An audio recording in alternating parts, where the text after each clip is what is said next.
Bonjour à tous, c'est votre sœur Marie. Que le Seigneur vous bénisse abondamment.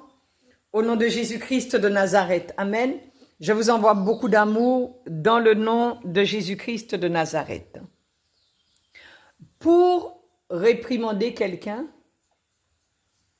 il faut déjà être un exemple, un modèle.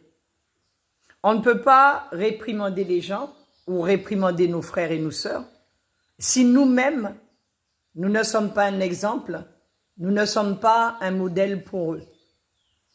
Amen. Donc, le Seigneur nous conseille de d'abord nous examiner nous, avant d'examiner les autres. C'est une forme d'humilité. Prenons notre Bible dans le livre de Matthieu, chapitre 7. À partir du verset 1, il est écrit « Ne jugez point, afin que vous ne soyez point jugés. Car on vous jugera du jugement dont vous jugez, et l'on vous mesurera avec la mesure dont vous mesurez. » Amen. Verset 3. « Pourquoi vois-tu la paille qui est dans l'œil de ton frère, et n'aperçois-tu pas la poutre qui est dans ton œil? Ou comment peux-tu dire à ton frère, laisse-moi ôter une paille de ton œil, toi qui as une poutre dans le tien? Hypocrite, ôte premièrement la poutre de ton œil, et alors tu verras comment ôter la paille de l'œil de ton frère. » Amen.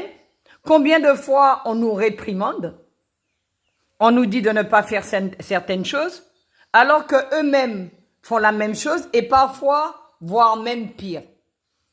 Amen. Jésus condamne les mauvaises habitudes que nous avons de critiquer les autres, tout en fermant les yeux sur nos propres fautes. Amen. Les temps sont proches. Mieux que toute autre chose, plus que toute autre chose, il est vraiment temps de se remettre en question et de s'examiner pour savoir si nous avons la capacité de reprendre les gens, si nous avons la capacité de corriger les gens. Sommes-nous un exemple pour les autres? Sommes-nous réellement un modèle pour les autres? Et ça, c'est tout un chacun qui doit le faire. Parce que Dieu sonde les cœurs et les reins. Et Jésus connaît les pensées de tout le monde. Il sait déjà ce qu'on pense. Avant même que nous puissions penser, il sait déjà ce que nous sommes en train de penser. Il a dit dans la Bible, il connaît les pensées des gens. Amen. Que Dieu vous bénisse.